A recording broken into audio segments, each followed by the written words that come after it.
Hello hello, how are you? कैसे हो आप? सुहालचे तमारो कसा है तुम्ही के हालचाल के मोनाची बताओ तो सही कैसे बा? ठीक है बा। मैं आपका अपना बॉटनी प्रोफेसर अर्जुन एकेडमी में आपका शानदार जोरदार जबरदस्त स्वागत करता हूं।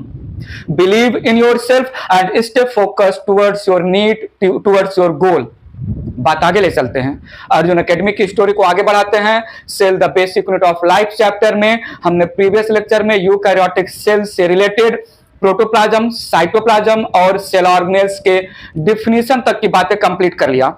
नाउ अब स्टार्ट कर रहा हूं मैं साइटोप्लाज्म में सस्पेंडेड साइटोप्लाज्म में प्रेजेंट सेल के machineries on the name of cell organelle, one by one हर एक cell organelle. It can be single membrane bound, it can be double membrane bound. The cell organelle present in the cytoplasm even can be membraneless, जो characteristic structure carry करेंगे, जो है जिनका chemical composition जो है distinct रहेगा, हर एक अपना अपना जो है केमिकल कंपोजिशन रिप्रेजेंट करेंगे और स्पेशल फंक्शन परफॉर्म करेंगे। सेल ऑर्गेनेल की बातें स्टार्ट कर रहा हूं। मैंने पहला हेडिंग लिया आज के लेक्चर में एंडो मेम्ब्रेन सिस्टम। पहला जो है हेडिंग में रख रहा हूं endo membrane system. Endo membrane system कोई सेल ऑर्गेनेल नहीं है। Actually endo membrane system it represent group of different cell organelles, whose functions are coordinated closely। ऐसे डिफरेंट सेल ऑर्गेनेल जो फंक्शन क्लोजली कोऑर्डिनेटेड मैनर में perform कर रहे हैं, उन ग्रुप ऑफ सेल ऑर्गेनेल्स को हमने एंडो मेम्ब्रेन सिस्टम बोला। सिस्टम का मतलब ही होता है, सिस्टम का मतलब ही होता है एक से ज्यादा पार्टिसिपेंट होंगे सिस्टम में। किसी भी सिस्टम में एक से ज्यादा पार्टिसिपेंट होंगे। एंडो मेम्ब्रेन सिस्टम, एंडो का मीनिंग मैं ले सकता हूं inside the cell, membrane bound group of different cell organelle जो क्लोजली कोऑर्डिनेटेड मैनर में फंक्शन परफॉर्म कर रहे हैं। बात रखता हूं मैं यहां पर endo membrane system. Endomembrane system represent membranous cell organelle which perform functions in coordinated manner। so मैंने डिफाइन किया endomembrane system represent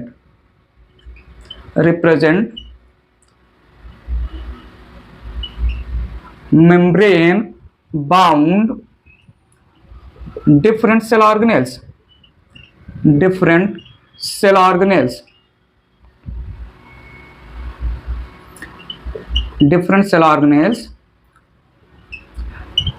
whose function are closely coordinated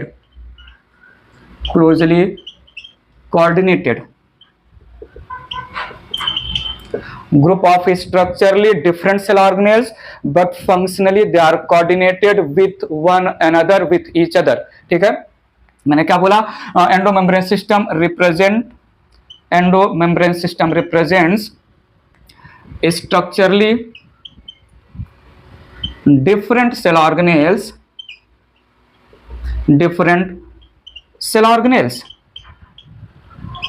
membrane bound cell organelles performing their functions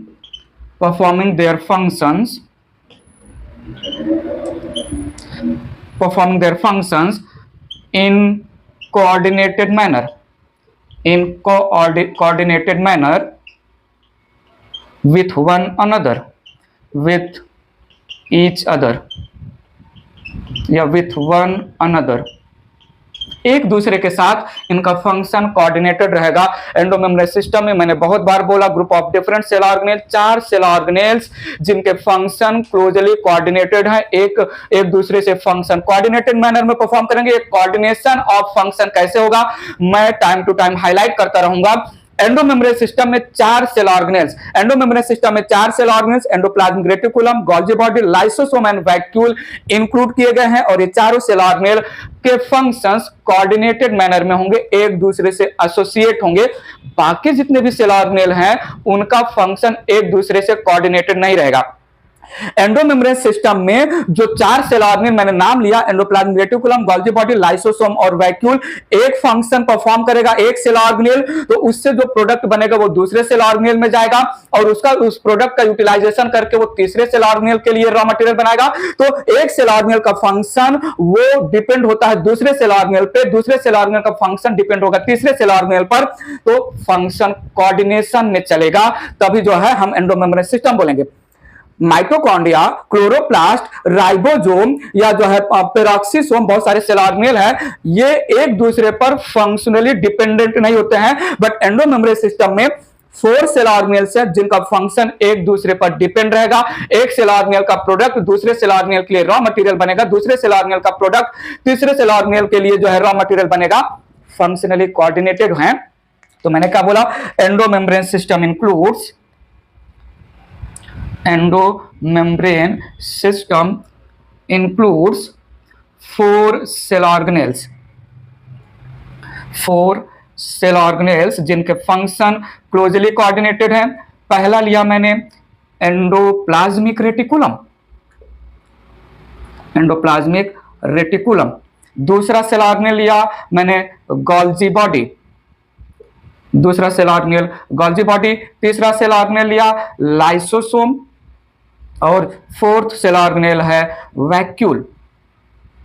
ठीक है, तो endoplasmic reticulum का function coordinated होगा Golgi body के साथ, उसका फंक्शन कोऑर्डिनेटेड होगा लाइसोसोम। तो ये चारों सेल ऑर्गेनेल क्लोजली एसोसिएटेड है, क्लोजली कोऑर्डिनेटेड है in terms of their functions. So these 4 cell organelles collectively called inside the cell, membrane से बने हुए फंक्शनली कोऑर्डिनेटेड एक सिस्टम, एंडोमेम्ब्रेन सिस्टम।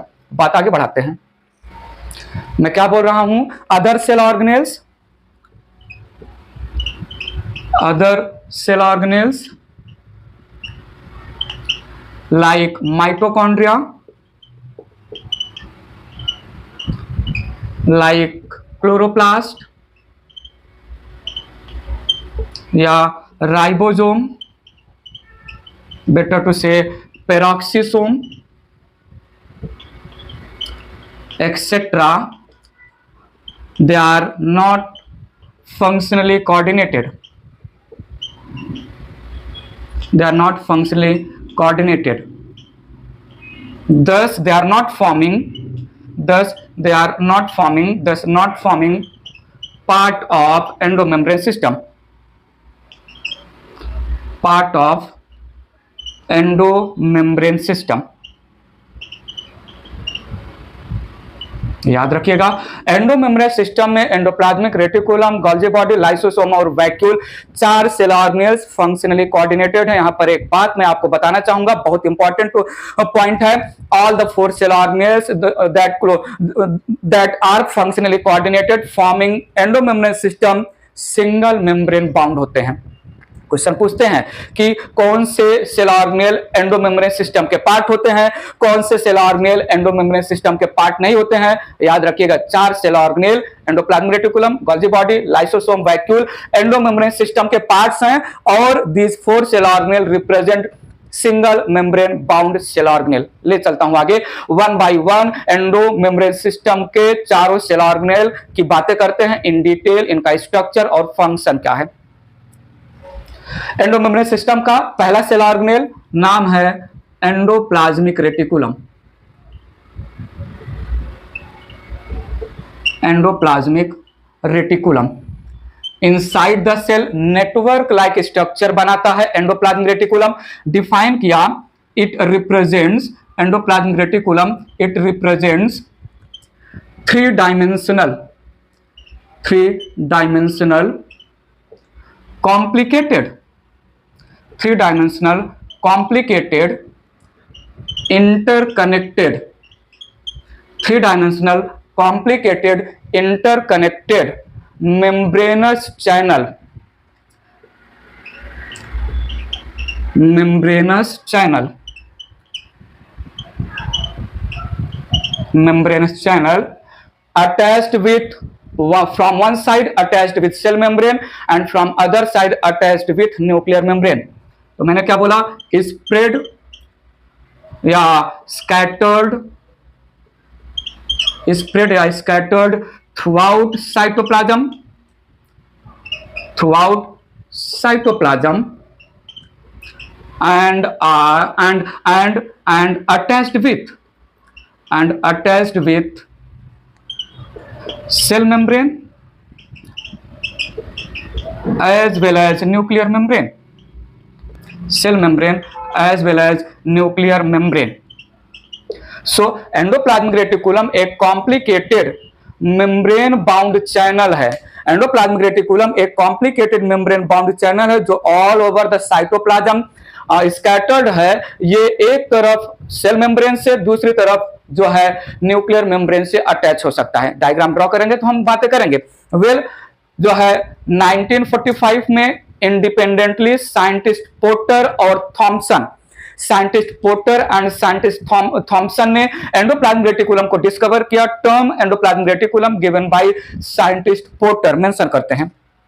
सो जो है endoplasmic reticulum discovered by, endoplasmic reticulum discovered by Porter, scientist का नाम है पोर्टर। ये ना तो हैरी पोर्टर है ना तो रिपोर्टर है, ये सिंपल पोर्टर साइंटिस्ट हैं 1945 and scientist Thomson 1945। Term endoplasmic reticulum given by, term endoplasmic reticulum given by scientist Porter. Point याद रखिएगा, 3 dimensional complicated interconnected membranous channel जो all over the cell scattered है, all over the cytoplasm distributed है। थोड़ा देखते हैं मैंने क्या बोला। एंडोप्लाज्मिक रेटिकुलम की जर्नी आगे बढ़ा रहे हैं। ये एक सेल है, कंसीडर कर रहा हूं ये एक सेल है। Endoplasmic reticulum can be present. Endoplasmic reticulum in the cell, it is present in the form of infold या in the form of outfold. Finger like infold या outfold के फॉर्म में प्रेजेंट होंगे जो throughout the cytoplasm network like structure बनाएंगे। Cell का cell membrane हो गया और ये हो गया न्यूक्लियर मेम्ब्रेन, ये न्यूक्लियस का न्यूक्लियर एनवेलप न्यूक्लियर मेम्ब्रेन हो गया। Endoplasmic reticulum 3 dimensional network like structure है। It can be present either in the form of finger like infold of plasma membrane, it can be present in the form of finger like infold of plasma membrane, और it can be present in the form of finger like outfold of nuclear membrane, it can be present in the form of finger like outfold of nuclear membrane. जो है complicated structure है, interconnected है, तो मैंने बोला finger like infold of plasma membrane, finger like infold of plasma membrane या finger like outfold of outer nuclear membrane, outer nuclear membrane representing complicated network of membrane जिसको हमने बोला endoplasmic reticulum, endoplasmic reticulum. Endoplasmic reticulum क्या है? ये एक single membrane का channel है जो थ्रू आउट साइटोप्लाज्म डिस्ट्रीब्यूटेड है। तो मैंने रिप्रेजेंट किया single membrane bound channel, single membrane bound channel attached, single membrane bound channel attached with plasma membrane, attached with plasma membrane from one side, attached with plasma membrane and nuclear membrane, attached with plasma membrane and nuclear membrane। थोड़ा ध्यान से तो देखिए, नहीं ध्यान से मत देखो, थोड़ा आंख से तो देखिए। Due to presence of endoplasmic reticulum a complicated channel of membrane, due to presence of a complicated single membrane bound channel of the membrane endoplasmic reticulum, the complete cell को अंदर से 2 पार्ट में डिवाइड कर रहा है। The part of cytoplasm, the part of cell occupied by the membrane of endoplasmic reticulum, इस part को हमने बोला intraluminal compartment. And rest part of the cell जो है एंडोप्लाज्मिक रेटिकुलम मेम्ब्रेन के बाहर है, इसको हमने नाम दिया एक्स्ट्रा ल्यूमिनल कंपार्टमेंट। ल्यूमेन का मतलब स्पेस या एरिया या कैविटी। सो सेल का वह स्पेस, सेल का वह कैविटी, सेल का वह एरिया जिसको एंडोप्लाज्मिक रेटिकुलम के मेम्ब्रेन ने ऑक्युपाई किया है, that part is called, so this part it is called luminal compartment. Luminal compartment, this part is called luminal compartment, even this one, and this outside the part, outside the cavity, the part of cell outside the membrane of endoplasmic reticulum। अच्छा, luminal compartment या इसको बोलते हैं intra luminal compartment. Intra luminal compartment, outside जो है वो है extra luminal compartment. Mention करते हैं due to presence of endoplasmic reticulum complicated network like single membrane bound structure, the cell the inner part of cell, the cytoplasm divided into two parts, the part occupied by membrane intraluminal and outside the rest part of the cytoplasm या cell called extraluminal। Mention करते हैं यहां पर। थोड़ा ले चलते हैं आगे। मैंने क्या बोला? Due to presence of endoplasmic reticulum, cell is divided into two compartments। cytoplasm या cell is divided into two compartments। पहला मैंने लिया part of cell या part of cytoplasm occupied by endoplasmic reticulum membrane, occupied by endoplasmic reticulum membrane। this part या this lumen, this cavity, it is called luminal compartment या इसको intraluminal compartment नाम दे रहे हैं, इंट्राल्यूमिनल कंपार्टमेंट। एंड दूसरा मैंने क्या बोला? एरिया या part of cell present outside the endoplasmic reticulum membrane, it is called extra luminal compartment. Extra luminal compartment, ठीक है। और यहां पर मैं मेंशन कर दे रहा हूं ल्यूमेन, आगे भी ये टर्म यूज होगा। ल्यूमेन का मतलब स्पेस कंसीडर कर लो, एरिया कंसीडर कर लो, या ल्यूमेन का मतलब कैविटी भी कंसीडर कर सकते हैं, ठीक है। तो किसी ऐसे इमेजिन करिए कोई रूम है तो रूम में जितना स्पेस है वो रूम का ल्यूमेन हो गया। कोई चैम्बर है, चैम्बर के अंदर जितना भी स्पेस है वो किसी चैम्बर का। सो सेल के अंदर जो एरिया है उसको हम ल्यूमेन बोलते हैं। एंडोप्लाज्मिक रेटिकुलम के मेम्ब्रेन ने जितना स्पेस ऑक्युपाई किया वो इंट्राल्यूमिनल हो गया। उसके बाहर का जो स्पेस या कैविटी है वो एक्स्ट्राल्यूमिनल कंपार्टमेंट हो गया। सो ये पॉइंट मैंने मेंशन किया यहां पर। मैंने एंडोप्लाज्मिक रेटिकुलम को डिफाइन किया three dimensional network of membrane, three dimensional complicated interconnected membranous channel जो all over the cytoplasm scattered है, डिस्ट्रीब्यूटेड है। और ये जो है दो टाइप से बन सकते हैं, या तो प्लाज्मा मेम्ब्रेन का इनफोल्ड होगा finger like that results in formation of endoplasmic reticulum, या फिर हो जो है आउटर न्यूक्लियर मेम्ब्रेन का आउटफोल्ड होगा फिंगर लाइक, जो रिजल्ट होगा इन the formation of endoplasmic reticulum. Formation से याद आया, मैं बोल सकता हूं एंडोप्लाज्मिक रेटिकुलम का ओरिजिन तीन तरीके से हो सकता है। प्री एग्जिस्टिंग एंडोप्लाज्मिक रेटिकुलम, नया एंडोप्लाज्मिक रेटिकुलम बना सकते हैं, या एंडोप्लाज्मिक रेटिकुलम के फॉर्मेशन में इन्वॉल्व है प्लाज्मा मेम्ब्रेन या न्यूक्लियर मेम्ब्रेन, ठीक है। बात आगे बढ़ाते हैं। सो मैंने क्या बोला? Origin of endoplasmic reticulum, origin of endoplasmic reticulum from pre existing endoplasmic reticulum से नया एंडोप्लाज्मिक रेटिकुलम बन सकता है, from pre existing endoplasmic reticulum से नया एंडोप्लाज्मिक रेटिकुलम डेवलप होगा, या from plasma membrane, plasma membrane involve है in the formation of endoplasmic reticulum, या from nuclear membrane, from nuclear membrane.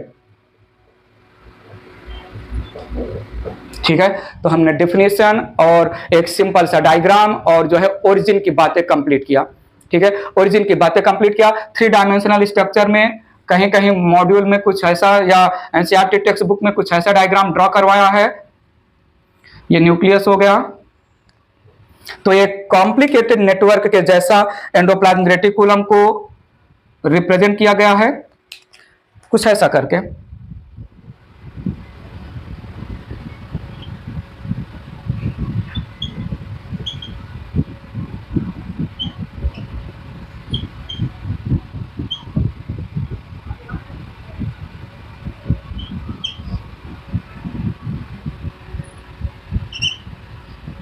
कुछ ऐसा कुछ करके जो है कॉम्प्लिकेटेड इनफोल्ड आउटफोल्ड के फॉर्म में रिप्रेजेंट किया गया है। आगे मैं पार्ट्स की बात करूंगा, 3 पार्ट्स होंगे, सिस्टर्नी, ट्यूब्यूल्स और वेसिकल। तो कहीं कहीं पर यहां पर एंडोप्लाज्मिक रेटिकुलम से एसोसिएटेड ट्यूब्यूल्स बनाया गया है, कहीं कहीं पर जो है tube like structure associated with endoplasmic reticulum, और कहीं कहीं पर जो है वेसिकल इधर फ्री फॉर्म में या अटैच्ड फॉर्म में बनाए गए हैं। तो ये एक जो है 3 dimensional complex complicated membranous channel represent कर रहा है जो स्कैटर्ड है throughout the cell membrane. ठीक है, तो यहां पर मैं मेंशन कर दे रहा हूं 3 parts of the cell membrane, 3 parts of endoplasmic reticulum, cisternae है, ट्यूब्यूल्स है और वेसिकल है। सिस्टर्नी, ट्यूब्यूल और vesicle 1 by 1 structural component of endoplasmic reticulum के नाम पर सिस्टर्नी, ट्यूब्यूल और वेसिकल की बात करते हैं। कुछ ऐसे 3 डायमेंशनल कॉम्प्लिकेटेड डायग्राम ड्रॉ करना होता है, किया गया है एनसीईआरटी टेक्स्ट बुक में, देख सकते हैं। बात आगे ले चलता हूं मैं। एंडोप्लाज्मिक रेटिकुलम आगे बात कर रहा हूं, structural component, structural components of endoplasmic reticulum. Endoplasmic reticulum is structurally made up of 3 components. तो बोला मैंने endoplasmic reticulum structurally made up of 3 components. Made up of 3 component. पहला कंपोनेंट मैंने यहां पर मेंशन किया cisternae. Cisternae, it is stacked, interconnected, parallelly present sac-like structure है। तो मैंने क्या बोला, flattened cisternae associated with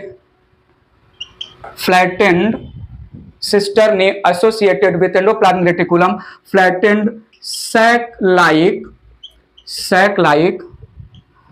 interconnected parallelly present stacked unbranched structure है, unbranched structure। मैंने क्या बोला, यहां पर flattened sac like structure, parallelly present, interconnected है, एक दूसरे के ऊपर प्रेजेंट है, स्टैक्ड है। सो ऐसे स्ट्रक्चर को हमने नाम दिया है cisternae.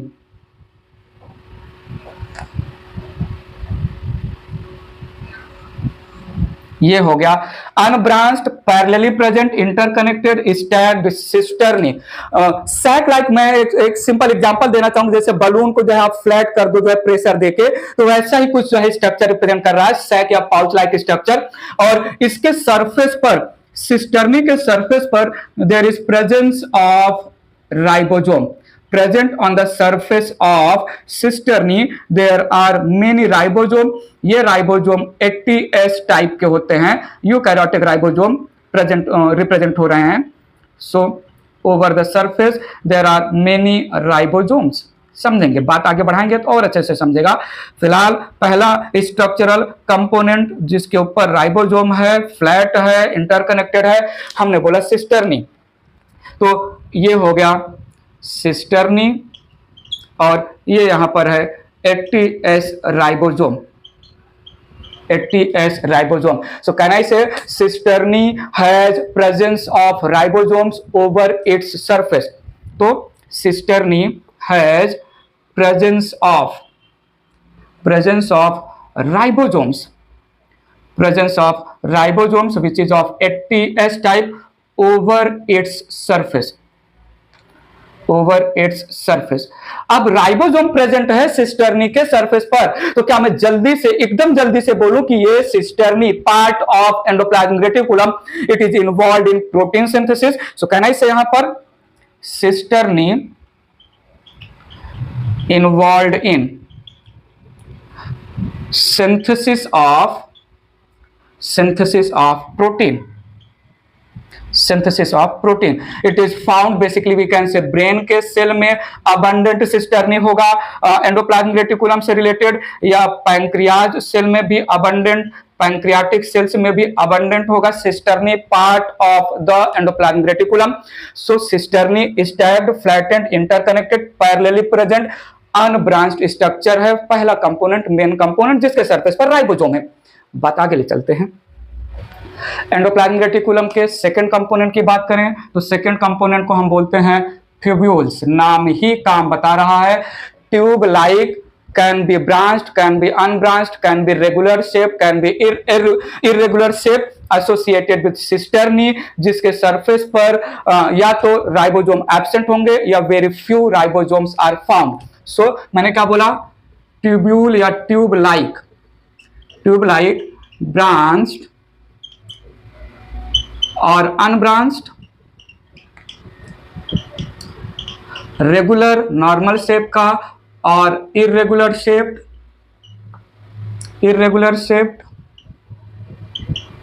Structure associated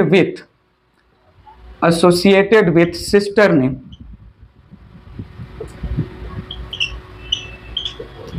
Tubules mainly devoid of ribosomes. Absent होते हैं over the surface of tubules. So मैंने क्या बोला, ट्यूब लाइक स्ट्रक्चर है, रेगुलर शेप का हो सकता है या इरेगुलर शेप का, ब्रांच्ड हो सकता है या अनब्रांच्ड हो सकता है.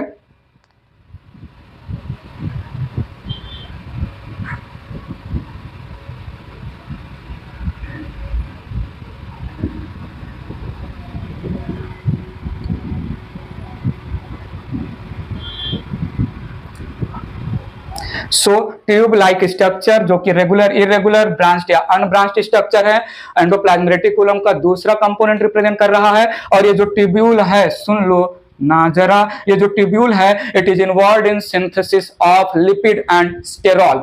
सो tubule it is involved in synthesis of lipids and steroid या sterols. Sterol modified lipid represent करता है, स्टेरॉइड एंड लिपिड सिंथेसिस करता है. It is found rich in the tubule is rich in liver cell या adipose cell में endoplasmic reticulum will be rich in tubule part, will be rich in abundantly. Endoplasmic reticulum जो liver के cell में या adipose के cell में है, muscle cells में जो होते हैं, उसमें एंडोप्लाज्मिक रेटिकुलम रिच होगा ट्यूब्यूल्स को लेके. बात आगे बढ़ाते हैं. सेकेंड स्ट्रक्चरल कंपोनेंट हो गया. एंडोप्लाज्मिक रेटिकुलम के तीसरे कंपोनेंट की बात किया मैं, that is called vesicle. Vesicles, it is round, oval or spherical shaped sac like structure जो basically free form में present होते हैं in the cytoplasm. वेसिकल का काम है सेल के अंदर मटेरियल को यहां वहां ट्रांसपोर्ट करना. सो मैंने मेंशन किया राउंड, ओवल और spherical shaped sac like structure present freely, and the vesicles are involved in intracellular transport of materials. Endoplasmic reticulum found in sperm mother cell. Endoplasmic reticulum found in spermatocyte are rich in the vesicle component of endoplasmic reticulum. So it is, for example, vesicles are rich in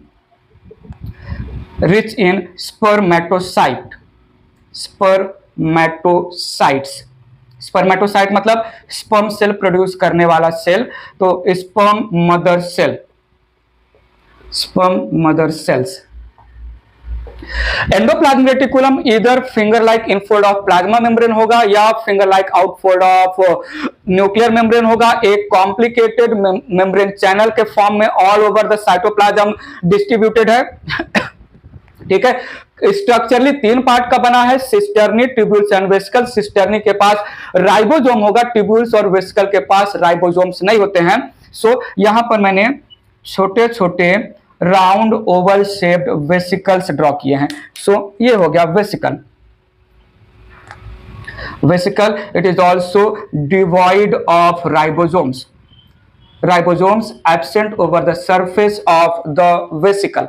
3 structural component हो गया। Diagram हम finger like आउटफोल्ड या infold के language में बताते हैं, structural component हम ऐसे रिप्रेजेंट करते हैं। बात आगे ले चलते हैं। एंडोप्लाज्मिक रेटिकुलम के मेम्ब्रेन पर राइबोसोम है या एंडोप्लाज्मिक रेटिकुलम के मेम्ब्रेन पर राइबोसोम नहीं है। एंडोप्लाज्मिक रेटिकुलम का मेम्ब्रेन रफ सरफेस का है या एंडोप्लाज्मिक रेटिकुलम का मेम्ब्रेन स्मूथ सरफेस का है। के बेसिस पर एंडोप्लाज्मिक रेटिकुलम 2 टाइप का, granular endoplasmic reticulum also called rough endoplasmic reticulum and smooth endoplasmic reticulum, and granular endoplasmic reticulum also called rough endoplasmic reticulum। बात करते हैं टाइप्स ऑफ एंडोप्लाज्मिक रेटिकुलम। बात करता हूं टाइप्स ऑफ एंडोप्लाज्मिक रेटिकुलम। थोड़ा diagram पर ध्यान दीजिएगा। ई है एक सेल और इस सेल में ई है न्यूक्लियस। नाउ ये फिंगर लाइक इनफोल्ड हो सकता है ऑफ द प्लाज्मा मेम्ब्रेन या फिंगर लाइक आउटफोल्ड हो सकता है of the nuclear membrane. Now need your attention, the part of endoplasmic reticulum, need your attention, the part of endoplasmic reticulum जो near the plasma membrane present होता है वो rough surface का होगा and वो स्मूथ सरफेस का होगा। And the part of endoplasmic reticulum जो नियर द न्यूक्लियस प्रेजेंट होता है वो रफ सरफेस का होता है, based on presence and absence of ribosome on the surface of endoplasmic reticulum। endoplasmic reticulum 2 type का, rough endoplasmic reticulum, smooth endoplasmic reticulum। again need your attention here, ध्यान यहां दीजिए। ये एंडोप्लाज्मिक रेटिकुलम जो 2 type का है, रफ एंडोप्लाज्मिक रेटिकुलम और smooth endoplasmic reticulum, ये अलग अलग नहीं प्रेजेंट होते हैं, ये एक दूसरे के साथ कंटिन्यूटी में प्रेजेंट होते हैं। तो मैंने बोला ये न्यूक्लियस के पास जो एंडोप्लाज्मिक रेटिकुलम का मेम्ब्रेन है, इसके सरफेस पर, न्यूक्लियस के पास जो एंडोप्लाज्मिक रेटिकुलम का मेम्ब्रेन है उसके सरफेस पर there is presence of ribosome की वजह से ये पार्ट ऑफ एंडोप्लाज्मिक रेटिकुलम का सरफेस रफ इन नेचर होगा। इस पार्ट ऑफ एंडोप्लाज्मिक रेटिकुलम को हम बोलेंगे RER, rough endoplasmic reticulum. Rough endoplasmic reticulum, it is located near the nucleus, near the nuclear membrane. तो मैंने बोला ई है RER, रफ एंडोप्लाज्मिक रेटिकुलम, और यहां पर ये जो सेल मेम्ब्रेन के पास वाला पार्ट है this represent SER, smooth endoplasmic reticulum. 2 part है, एक है रफ एंडोप्लाज्मिक रेटिकुलम, दूसरा है smooth endoplasmic reticulum. Ribosomes absent होते हैं, राइबोसोम्स एब्सेंट, यहां पर राइबोसोम्स प्रेजेंट। राइबोसोम्स प्रेजेंट थोड़ा मेंशन कर लेते हैं अच्छे से डिटेल में। सो मैंने क्या बोला यहां पर, based on presence and absence, based on presence and absence of ribosomes on the surface endoplasmic reticulum दो टाइप का, एक मैंने बोला अग्रेनुलार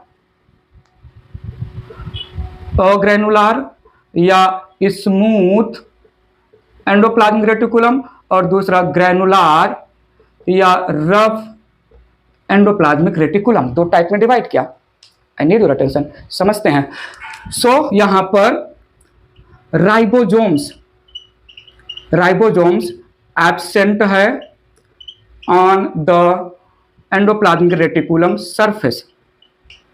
यहां पर राइबोसोम्स प्रेजेंट है, ribosomes present on its surface.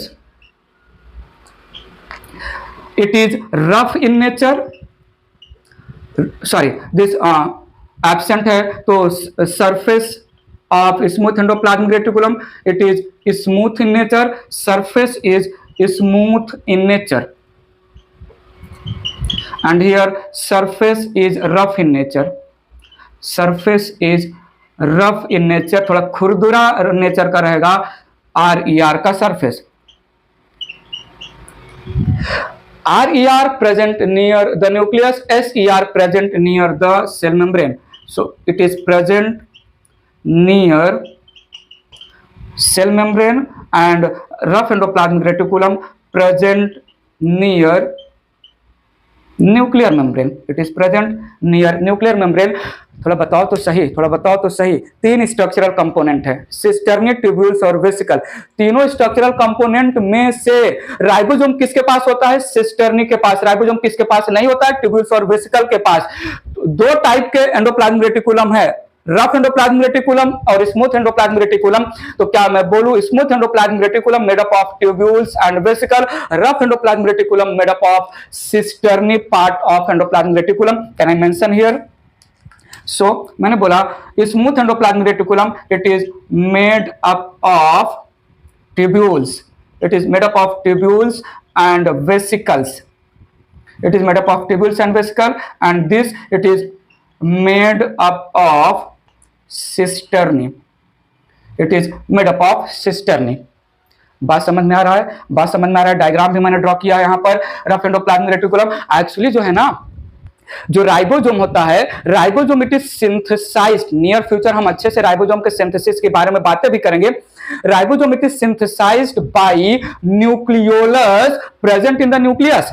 Ribosome it is synthesized by nucleolus present in the nucleus, और जब राइबोसोम को बाहर आउट ऑफ न्यूक्लियस रिलीज किया जाता है तो ये या तो न्यूक्लियर मेम्ब्रेन पर अटैच हो जाएंगे या न्यूक्लियर मेम्ब्रेन के पास में जो एंडोप्लाज्मिक रेटिकुलम का पार्ट होता है वहां पर अटैच हो जाते हैं। तो ये यहां पर न्यूक्लियोलस है, कंसीडर कर रहा हूं न्यूक्लियस के अंदर न्यूक्लियोलस। ये स्टोरी मैं राइबोसोम वाली हेडिंग में समझाऊंगा। न्यूक्लियोलस synthesize राइबोसोम्स, ठीक है। और जब राइबोसोम न्यूक्लियस में न्यूक्लियर पोर होते हैं, जब राइबोसोम जो है न्यूक्लियस से बाहर रिलीज होते हैं, तो राइबोसोम नियर फ्यूचर राइबोसोम वाले हेडिंग में मैं बात करूंगा। राइबोसोम जब बाहर निकलेंगे तो near by present endoplasmic reticulum के मेम्ब्रेन से अटैच हो जाते हैं। एक रीजन मैं सोच सकता हूं, एक जो है रीजन में मान सकता हूं क्यों रफ एंडोप्लाज्मिक रेटिकुलम न्यूक्लियस के पास है, क्यों स्मूथ एंडोप्लाज्मिक रेटिकुलम जो है सेल मेम्ब्रेन के पास है, क्योंकि रफ एंडोप्लाज्मिक रेटिकुलम पर जो राइबोसोम अटैच है वो राइबोसोम बनाता है न्यूक्लियस। सो न्यूक्लियस जब राइबोसोम को रिलीज करेगा, जब न्यूक्लियस राइबोसोम को रिलीज करेगा इन द साइटोप्लाज्म, तो नियरली प्रेजेंट एंडोप्लाज्मिक रेटिकुलम के मेम्ब्रेन से अटैच हो जाएगा, ठीक है। ये एक पॉइंट मैं मान सकता हूं। और एक main reason, I need your attention, rough endoplasmic reticulum के ऊपर आगे मैं अच्छे से समझाने वाला हूं। रफ एंडोप्लाज्मिक रेटिकुलम के ऊपर एक ग्लू, एक स्टिकी मटेरियल होता है जो राइबोसोम को चिपकू होने में, राइबोसोम के अटैचमेंट में हेल्प करता है। Rough endoplasmic reticulum has chemical called ribophorin 1, ribophorin 2। Rough endoplasmic reticulum has ribophorin 1 and ribophorin 2, और ये राइबोफोरिन 1 एंड राइबोफोरिन 2 है जिसकी वजह से जो है राइबोसोम रफ एंडोप्लाज्मिक रेटिकुलम पर अटैच हो पा रहा है। और ये राइबोफोरिन 1 एंड राइबोफोरिन 2 एब्सेंट होता है over the surface of smooth endoplasmic reticulum, इसलिए वहां पर राइबोसोम अटैच नहीं हो पाता है। मेंशन करते हैं थोड़ा सा, बात को आगे ले चल रहा हूं। मैंने क्या बोला, यहां पर smooth endoplasmic reticulum lakhs ribophorin 1 and ribophorin 2, ribophorin 2 नाम है ये। यहां पर ribophorin 1 and ribophorin 2, ribophorin 2, these are type of glycoprotein, these are types of glycoproteins। Glycoprotein conjugated carbohydrate है जिसमें कार्बोहाइड्रेट प्रोटीन के साथ अटैच्ड है। जब कार्बोहाइड्रेट कंबाइन होता है प्रोटीन के साथ तो दैट रिजल्ट्स इन ग्लाइकोप्रोटीन, और ग्लाइकोप्रोटीन के टाइप हैं ribophorin 1 and ribophorin 2। Ribophorin 1 and ribophorin 2 present at the surface of RER that help in attachment of ribosomes। ये एक ग्लू के जैसा, ये एक स्टिकी मटेरियल के जैसा काम कर रहा है। ये स्टिकी मटेरियल नहीं है, स्मूथ एंडोप्लाज्मिक रेटिकुलम के पास है ही नहीं। तो जब स्मूथ एंडोप्लाज्मिक रेटिकुलम वह पार्ट ऑफ एंडोप्लाज्मिक रेटिकुलम है जिसके सरफेस पर राइबोफोरिन 1 और 2 है ही नहीं, तो अगर वहां तक पहुंच भी गया तब पर भी राइबोसोम अटैच नहीं होगा। और ये smooth endoplasmic reticulum basically away from nucleus near the plasma membrane endoplasmic reticulum का पार्ट होता है। आगे बढ़ते हैं थोड़ा सा। एक इंपॉर्टेंट लाइन, जो रफ एंडोप्लाज्मिक रेटिकुलम होता है, रफ एंडोप्लाज्मिक रेटिकुलम के सरफेस पे पोर्स होते हैं। राइबोसोम जो रफ एंडोप्लाज्मिक रेटिकुलम के सरफेस के ऊपर प्रेजेंट है, तो राइबोसोम और सरफेस पर राइबोसोम के नीचे वाले पार्ट में, राइबोसोम के नीचे वाला जो रफ एंडोप्लाज्मिक रेटिकुलम का पार्ट है, इट हैज पोर्स, जिसकी वजह से राइबोसोम जब प्रोटीन सिंथेसाइज करता है, that protein with through the pore वो रफ एंडोप्लाज्मिक रेटिकुलम के कैविटी या ल्यूमेन में आ जाता है। हम यहां पर देखेंगे। सो मैंने क्या बोला, smooth ER does not have pores, और यहां पर rough endoplasmic reticulum has pores present below ribosome, present below ribosome। newly synthesized protein released in the lumen of RER through the pores for further action। क्या action होगा बात की बात है। तो यहां पर इसके रेफरेंस में मैंने बोला, अगर E है endoplasmic reticulum, rough endoplasmic reticulum, तो रफ एंडोप्लाज्मिक रेटिकुलम में जहां जहां पर राइबोसोम अटैच होगा वहां वहां पर कंट्रोल्ड रेगुलेटेड पोर्स होंगे। तो ये मैंने बनाया राइबोसोम, राइबोसोम के जस्ट नीचे there is presence of pore, जिसकी वजह से राइबोसोम जब नया नया प्रोटीन बनाएगा तो जो नया नया प्रोटीन है वो in the cavity, this represent lumen of endoplasmic reticulum, rough endoplasmic reticulum. So यहां पर मैंने बनाया पोर्स, रफ एंडोप्लाज्मिक रेटिकुलम के सरफेस पर below ribosome there is presence of pore, there is presence of pore. So ये जो ribosome है, ये राइबोसोम अपना, राइबोसोम का काम है प्रोटीन सिंथेसिस करना। नियर फ्यूचर हम बताएंगे राइबोसोम को प्रोटीन फैक्ट्री बोलते हैं। तो राइबोसोम जब नया नया प्रोटीन बनाएगा, दैट नया नया प्रोटीन जो सिंथेसाइज हुआ वो ल्यूमेन में रिलीज हो जाता है। स्मूथ एंडोप्लाज्मिक रेटिकुलम के पास पोर्स का एब्सेंट होता है, पोर्स एब्सेंट होता है। बात पकड़ में आ रही है? थोड़ा एक पॉइंट, एक important point rough endoplasmic reticulum से रिलेटेड मेंशन करते हैं। बात आगे ले चलते हैं। एक last point rough endoplasmic reticulum से रिलेटेड। रफ एंडोप्लाज्मिक रेटिकुलम पर जो राइबोसोम है वो यूकैरियोटिक राइबोसोम है, 80S टाइप रिप्रेजेंट कर रहा है। 80S टाइप राइबोसोम दो सब यूनिट से बना होता है, 60S एंड 40S। क्वेश्चन ये आता है कि रफ एंडोप्लाज्मिक रेटिकुलम के मेम्ब्रेन पर 80S राइबोसोम अपने कौन से सब यूनिट के थ्रू अटैच्ड है? सरफेस पर 80s राइबोसोम का 40s स्मॉल सब यूनिट है। ये राइबोफोरिन 1 के थ्रू 80s राइबोसोम का कौन सा subunit, that is large subunit, समझिएगा प्लीज। सो अगर मैं मानूं ये एंडोप्लाज्मिक रेटिकुलम है, एंडोप्लाज्मिक रेटिकुलम के ऊपर, रफ एंडोप्लाज्मिक रेटिकुलम के सरफेस पर there is presence of 80s ribosome. 80s ribosome के दो पार्ट्स होते हैं, एक 60s और दूसरा 40s। लार्ज सब यूनिट 60s, स्मॉल सब यूनिट 40s। बात की बात है, मैं बाद में बताऊंगा इसको ये सब क्या होते हैं टर्म्स। तो ये है 60s large subunit, this represent 40s small subunit, ठीक है। And whole structure represent 80s ribosome, 80s ribosome. So can I say over the surface, need your attention, ध्यान दीजिए यहीं पर दीजिए, कहां पर दे रहे हैं, यहां आ जाइए मेंटली।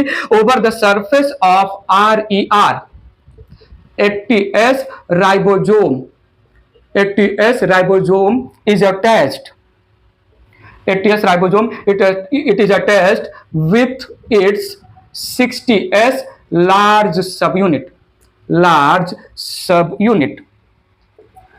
पॉइंट समझा। सो राइबोफोरिन 1 किन के बीच में काम कर रहा है, राइबोफोरिन 1 रफ एंडोप्लाज्मिक रेटिकुलम के मेम्ब्रेन या उसके सरफेस और 60s लार्ज सब यूनिट ऑफ 80s राइबोसोम के बीच में काम कर रहा है। जल्दी से बताइए, बात आगे बढ़ाएं, थोड़ा आगे चले। तो ये स्ट्रक्चर कैसा है, स्ट्रक्चरल डिफरेंस क्या है रफ एंडोप्लाज्मिक रेटिकुलम और तो स्मूथ एंडोप्लाज्मिक रेटिकुलम के पास राइबोसोम नहीं होगा, सरफेस स्मूथ होगा, ट्यूब्यूल्स और वेसिकल का बना होगा। रफ एंडोप्लाज्मिक रेटिकुलम के पास राइबोसोम होगा, सरफेस रफ इन नेचर का होगा, सिस्टर्नी का बना होगा। पोर्स नहीं होते हैं स्मूथ एंडोप्लाज्मिक रेटिकुलम पर, पोर्स होते हैं रफ एंडोप्लाज्मिक रेटिकुलम पर। स्मूथ एंडोप्लाज्मिक रेटिकुलम के पास राइबोफोरिन 1 और 2 नहीं होगा, रफ एंडोप्लाज्मिक रेटिकुलम के पास राइबोफोरिन 1 एंड 2 होगा। चले इतू सा थोड़ा आगे चलते हैं, थोड़ा सुनिएगा। Smooth endoplasmic reticulum it is involved in synthesis of glycogen, smooth endoplasmic reticulum it is involved in synthesis and storage of glycogen, lipid and sterol या steroid hormone. Whereas rough endoplasmic reticulum का एक major function है due to presence of ribosome, it is involved in synthesis of proteins. तो mention कर लेते हैं यहां पर, smooth endoplasmic reticulum synthesizes and stores glycogen, lipids, sterol and steroid hormones, ठीक है। और मैंने क्या बोला, rough endoplasmic reticulum involved in synthesis of proteins, involved in synthesis of proteins, ठीक है, involve in synthesis of proteins. बात आगे बढ़ाते हैं। ये मैं बोल सकता हूं स्मूथ एंडोप्लाज्मिक रेटिकुलम, ये जो है एग्जांपल में लिए कौन से सेल में स्मूथ एंडोप्लाज्मिक रेटिकुलम अबंडेंट होंगे, तो लिवर सेल बोल सकते हैं, देन यहां पर मसल सेल आ सकता है, एडिपोज सेल मेंशन कर सकता हूं, इंटरस्टिशियल सेल, ये मेल रिप्रोडक्टिव ऑर्गन टेस्टिस से रिलेटेड होता है, ठीक है। ये कुछ सेल हैं जिनमें स्मूथ एंडोप्लाज्मिक रेटिकुलम काम कर रहा है। और यहां पर मैं मेंशन कर सकता हूं brain cell, pancreatic cell, plasma cells और गॉबलेट सेल्स, फाइब्रोब्लास्ट के सेल्स। दीज सेल्स में रफ एंडोप्लाज्मिक रेटिकुलम अबंडेंट होगा, ठीक है। यहां पर एक पंच मारना जो है मस्ट है। Smooth endoplasmic reticulum and rough endoplasmic reticulum show continuity with each other, endoplasmic reticulum में रफ और स्मूथ एंडोप्लाज्मिक रेटिकुलम अलग अलग नहीं होते हैं। Whole length of endoplasmic reticulum में कुछ पार्ट पर राइबोसोम है, कुछ पार्ट पर राइबोसोम नहीं है। तो एक कंटिन्यूअस स्ट्रक्चर है rough and smooth endoplasmic reticulum, ये एक कंटिन्यूअस स्ट्रक्चर है, अलग अलग स्ट्रक्चर रिप्रेजेंट नहीं करते हैं। बताइए, बात बताइए प्लीज, समझा यहाँ तक? तो हमने एंडोप्लाज्मिक रेटिकुलम में उसका डिफिनीशन, उसका स्ट्रक्चरल कंपोनेंट और टाइप्स में क्या क्या पॉइंट है, सारी बातें हमने कवर कर लिया। दो टर्म्स जो है यहाँ पर मेंशन कर दे रहा हूं related to the endoplasmic reticulum. बात आगे बढ़ा रहा हूं मैं।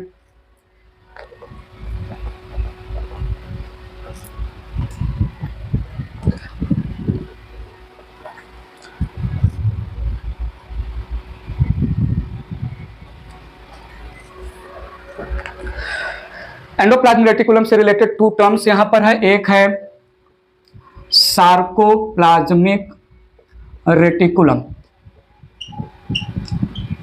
Sarcoplasmic reticulum it represent smooth endoplasmic reticulum, underline कर रहा हूं।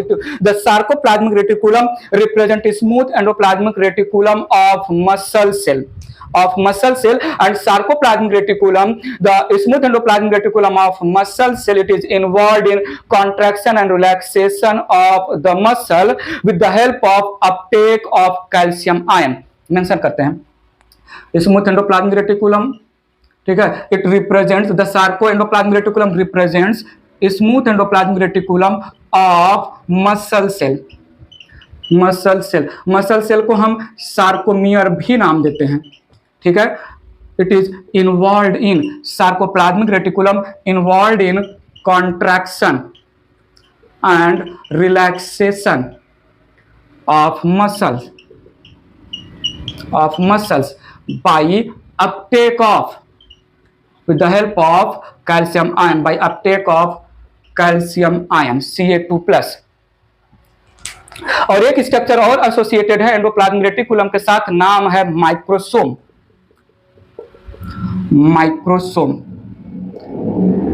Microsomes need your attention please. Microsome कोई नेचुरल स्ट्रक्चर नहीं है, ये आर्टिफिशियल मेड स्ट्रक्चर है। किया क्या गया, सेल होमोजीनस बनाया गया। सेल के मेम्ब्रेन को, सेल के सेल ऑर्गेनेल्स को क्रश किया गया, ब्रेक किया गया, लाइसिस किया गया। सेल के मेम्ब्रेन को, सेल के सेल ऑर्गेनेल को ब्रेक किया गया, लाइसिस किया गया। अब ये जो सेल मेम्ब्रेन या सेल ऑर्गेनेल के मेम्ब्रेन है, जो छोटे छोटे पीसेस में ब्रेक हुए हैं, इनके पास सेल्फ नेचर होता है, ये आपस में अटैच होके the fragment of membrane, let it be cell का membrane, let it be cell organelle का मेम्ब्रेन, ये जो फ्रेगमेंट है आपस में ज्वाइन होके वेसिकल लाइक स्ट्रक्चर बना लेते हैं। और मैंने सेल होमोजीनस ऑब्टेन किया। सेल होमोजीनस में वेसिकल्स प्रेजेंट हैं, और जब मैंने अल्ट्रा सेंट्रीफ्यूगेशन किया तो जो लाइट वेट के वेसिकल थे वो जो है ऊपर फ्लोट करेंगे, और जो हैवी वेट के वेसिकल होंगे वो नीचे फ्लोट करेंगे। एक्चुअली जो वेसिकल सेटल डाउन हुए टेस्ट ट्यूब में, जो है बॉटम पे उनके पास था राइबोसोम। तो वेसिकल में बेसिकली हम दो टाइप के वेसिकल बोल सकते हैं, एक रफ वेसिकल, एक स्मूथ वेसिकल। इन्हीं वेसिकल को हम स्मॉल वेसिकल्स को हम माइक्रोजोम नाम देते हैं। ये क्यों किया गया है, माइक्रोजोम का मेन पर्पस था कि हम एक सिंगल वेसिकल जो है, हम जो है एंडोप्लाज्मिक रेटिकुलम के मेम्ब्रेन को जो है मैंने ब्रेक कर दिया। एंडोप्लाज्मिक रेटिकुलम के मेम्ब्रेन जब ब्रेक हुए तो वो फ्रेगमेंट छोटे छोटे वेसिकल में कन्वर्ट हो गए, और वो वेसिकल जिसके पास राइबोसोम था उसको बाहर निकाला गया, और हम process of protein synthesis with the help of that vesicle जिसके ऊपर राइबोसोम है स्टडी कर सकते हैं। मैंने क्या बोला, microsome. Cell homogenate is obtained by lysis of the cell। ठीक है, सेल को तोड़ दिया मैंने, सेल को ब्रेक डाउन कर दिया, सेल के सेल मेम्ब्रेन को, सेल ऑर्गेनेल्स के सेल मेम्ब्रेन को ब्रेक डाउन कर दिया। तब जब मैंने सेल और सेल मेम्ब्रेन के सेल और सेल ऑर्गेनेल के मेम्ब्रेन को ब्रेक डाउन किया, तो जो फ्रेगमेंट ऑफ मेम्ब्रेन मिले हैं ये आपस में ज्वाइन होकर वेसिकल के फॉर्म में मिलते हैं। तो cell homogenate contains vesicles, contains vesicle. और दो टाइप के वेसिकल हो सकते हैं, smooth vesicle, smooth vesicles without ribosome, and rough vesicle, rough vesicles with ribosome. ठीक है।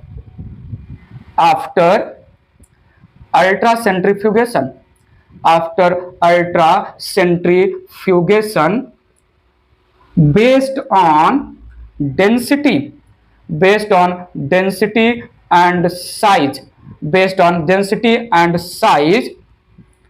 ठीक है, क्या मैं बोलूं, rough vesicle, rough vesicles settled at bottom, settled at bottom. हमारा मेन फोकस है रफ वेसिकल का। तो ये यहां पर टेस्ट ट्यूब कंसीडर कर रहा हूं। टेस्ट ट्यूब के अंदर जब मैंने सेल, पहले तो सेल का होमोजेनस था, सेल का जो है यूनिफॉर्म मिक्सचर था, सेल को मैंने तोड़ा था, सेल मेम्ब्रेन के फ्रैगमेंट्स छोटे छोटे वेसिकल में। तो based on density and size, जो है जिन वेसिकल के पास राइबोसोम होगा, श्योरली वो वेसिकल जो है सेटल हो जाएंगे at the bottom due to density and size. Density and size, density में वेट हाई होगा तो वो वेसिकल कहां पर सेटल हो जाएंगे, वेसिकल सेटल हो जाएंगे। तो ये है स्मूथ वेसिकल, स्मूथ वेसिकल्स, और ये है रफ वेसिकल। बताइए, हमें बताइए रफ वेसिकल में क्या होगा और स्मूथ वेसिकल कौन कौन से सेल ऑर्गेनेल के वेसिकल होंगे। तो क्या मैं बोलूं, स्मूथ वेसिकल में स्मूथ एंडोप्लाज्मिक रेटिकुलम का मेम्ब्रेन होगा and all other cell organelles जो मेम्ब्रेन बाउंड है उनका जो है वेसिकल होगा। Whereas rough vesicle represent vesicle जिसके पास जो है राइबोसोम होगा। तो rough vesicle it represents vesicles of RER। ठीक है, तो इन्हीं दोनों को हम बोलते हैं microsome, microsome.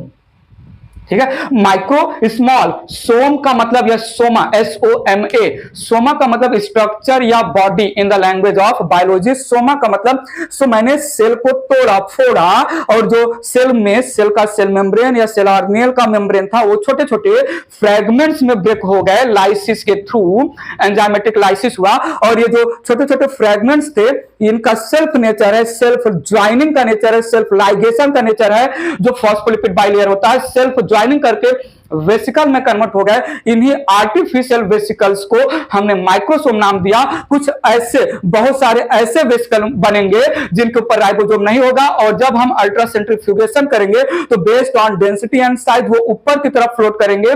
Smooth endoplasmic reticulum, sorry smooth vesicle, ये स्मूथ एंडोप्लाज्मिक रेटिकुलम का फ्रैगमेंट और बाकी अदर सेल ऑर्गेनेल्स के फ्रैगमेंट रिप्रेजेंट करेंगे। और रफ वेसिकल, रफ माइक्रोसोम, ये राइबोसोम, रफ एंडोप्लाज्मिक रेटिकुलम का पार्ट रिप्रेजेंट करेगा। ठीक है, so can I say help in study of process of protein synthesis, protein synthesis. Naturally cell के अंदर रफ एंडोप्लाज्मिक रेटिकुलम पर राइबोसोम प्रेजेंट है और राइबोसोम अपना काम कर रहा है, प्रोटीन सिंथेसाइज कर रहा है। मुझे जानना है कि रफ एंडोप्लाज्मिक रेटिकुलम के मेम्ब्रेन पर जो राइबोसोम है वो कैसे वो कैसे जो है प्रोटीन बना रहा है। तो मैं एक राइबोसोम को बाहर निकालना चाहता हूं और उसके साथ जो है रफ एंडोप्लाज्मिक रेटिकुलम का पार्ट भी रहे। तो मैंने पूरा सेल को डिस्ट्रॉय किया, एक जो है यूनिफॉर्म मिक्सचर ऑब्टेन किया। उस यूनिफॉर्म मिक्सचर में दो टाइप के वेसिकल, और इन वेसिकल्स को हमने माइक्रो, क्या माइक्रोसोम नेचुरल स्ट्रक्चर है जो in the cytoplasm in the cell present है? नहीं। मैं क्या बोल रहा हूं? नहीं। सुना कि नहीं?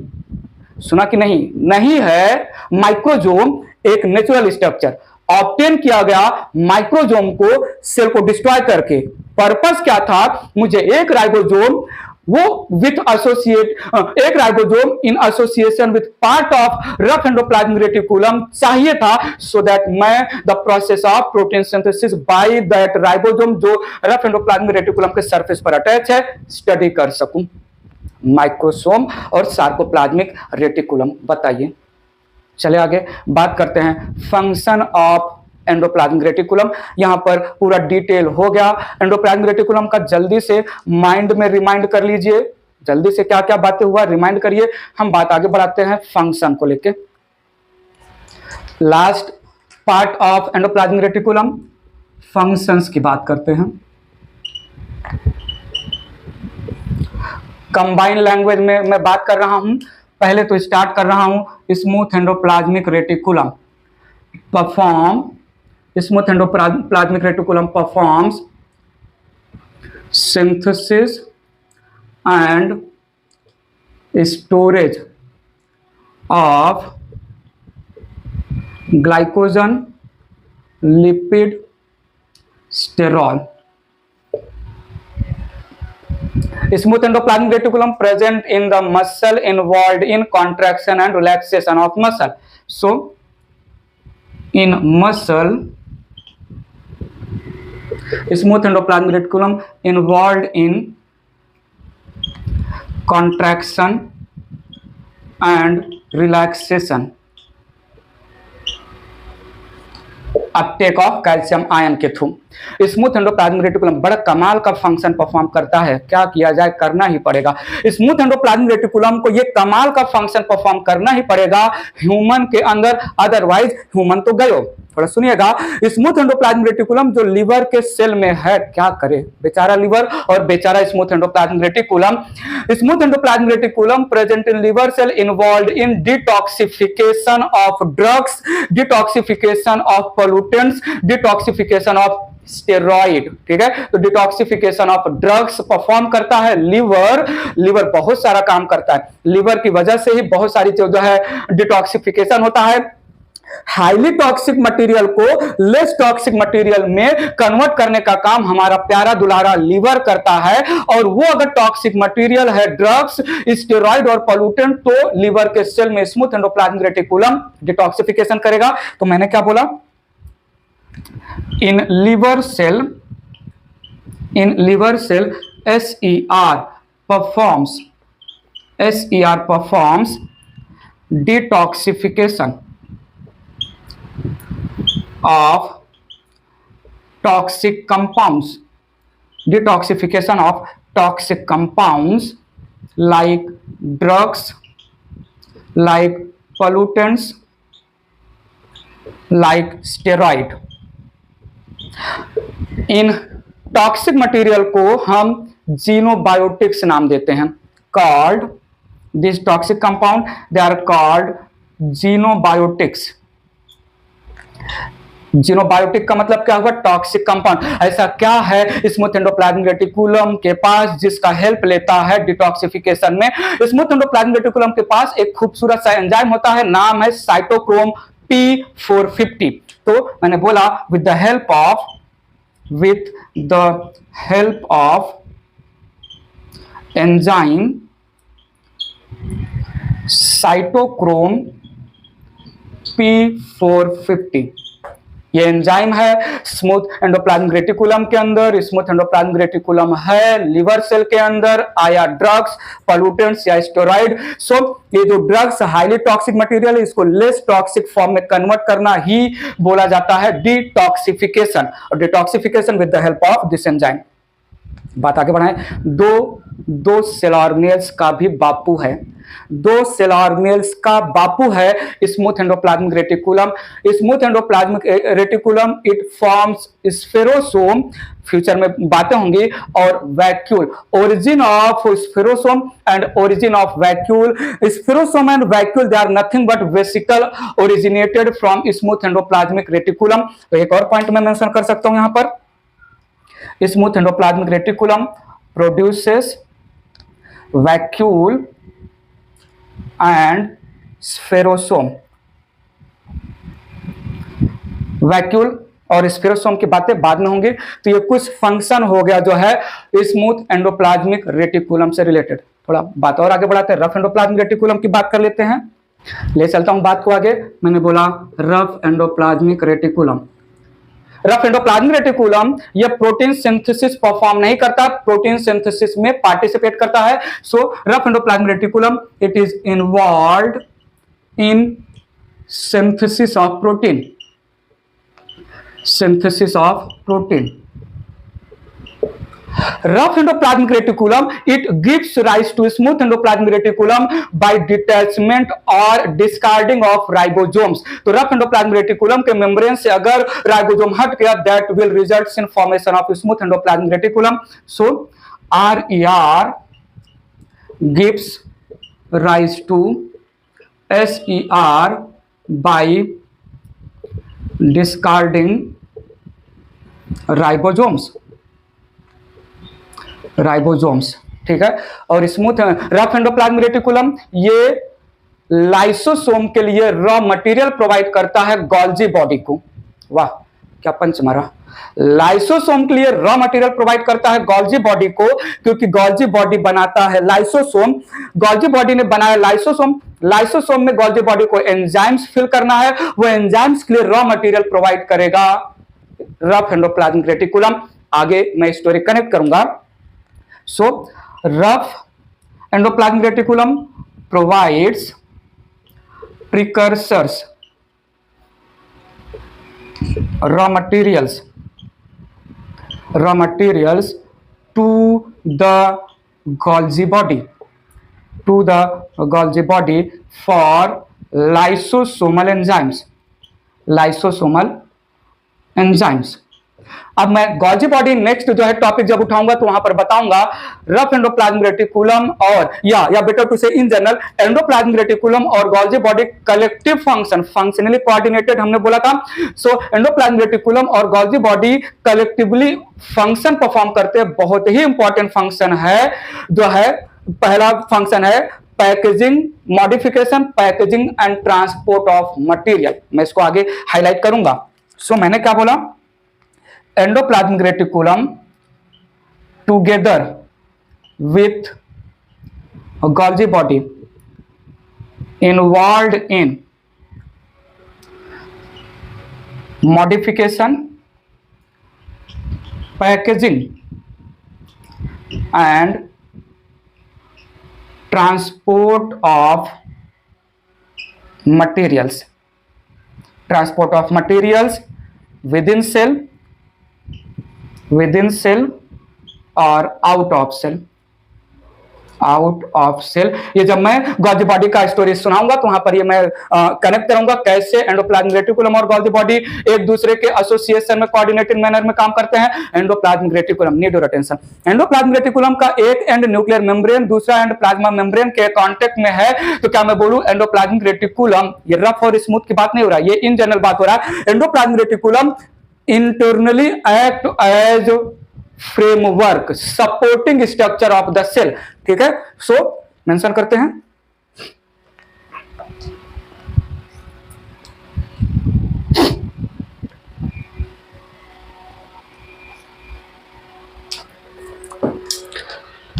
Endoplasmic reticulum. इमेजिन करिएगा प्लीज, यहां पर छोटा सा डायग्राम मैं बना भी दे रहा हूं।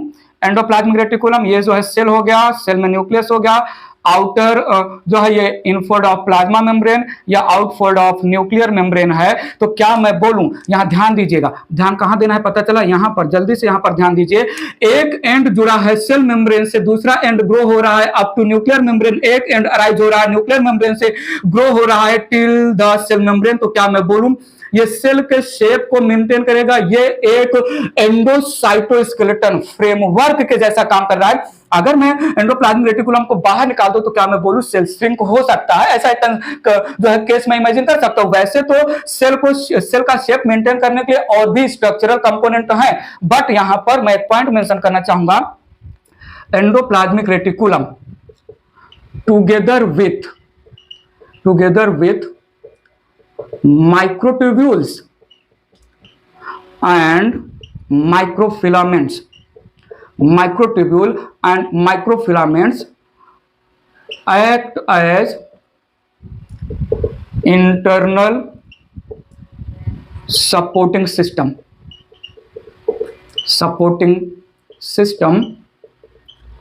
या skeleton system that maintains shape of cell। Shape of cell maintain करने का प्राइम फंक्शन है माइक्रोट्यूब्यूल और माइक्रोफिलामेंट का। नियर फ्यूचर माइक्रोट्यूब्यूल और माइक्रोफिलामेंट को हम साइटोस्केलेटन के नाम से स्टडी करेंगे। वेल यहां पर with microtubule and microfilament endoplasmic reticulum भी एक सपोर्टिंग यूनिट के जैसा एक काम कर रहा है। दस कैन आई से एंडोप्लाज्मिक रेटिकुलम ऑल्सो कॉल्ड एंडोसाइटोस्केलेटन या फ्रेमवर्क ऑफ सेल एंडोसाइटोस्केलेटन या फ्रेमवर्क ऑफ सेल हम एंडोप्लाज्मिक रेटिकुलम को बोल सकते हैं। क्यों? क्योंकि एंडोप्लाज्मिक रेटिकुलम ये एक मेम्ब्रेनस नेटवर्क बना रहा है जो all over the cytoplasm inside the cell scattered है और ये सेल मेम्ब्रेन को श्रिंक होने से बचाएगा। एक तरीके से स्केलेटन के जैसा काम कर रहा है। ठीक है, एंडोप्लाज्मिक रेटिकुलम को हम सिस्टम ऑफ मेम्ब्रेन्स भी नाम देते हैं क्योंकि ये कॉम्प्लिकेटेड मेम्ब्रेनस सिस्टम रिप्रेजेंट करता है। मैंने इंट्रोडक्शन में बोला था complicated interconnected membranous channel represent कर रहा है जो all over the cytoplasm distribute होता है। Endoplasmic reticulum also called system of membrane. हाँ जी, बताइए, खत्म हो गया, फिनिश हो गया। ऑल अबाउट एंडोप्लाज्मिक रेटिकुलम यहां पर मैंने कंप्लीट किया। एंडोप्लाज्मिक रेटिकुलम का डिफिनेशन, इंट्रोडक्शन, डिस्कवरी, देन जो है स्ट्रक्चर कैसे होते हैं, स्ट्रक्चरल कंपोनेंट, टाइप्स और फंक्शन, सारी बातें हमने कंप्लीट किया। यहां तक एंडोप्लाज्मिक रेटिकुलम क्लियर है।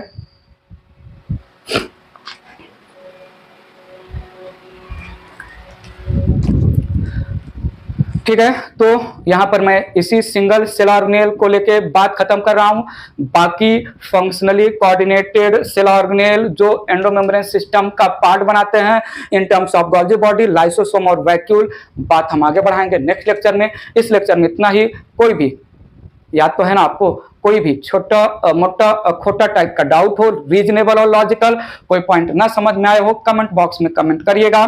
ठीक है, अभी के लिए bye bye, take care, thank you so much.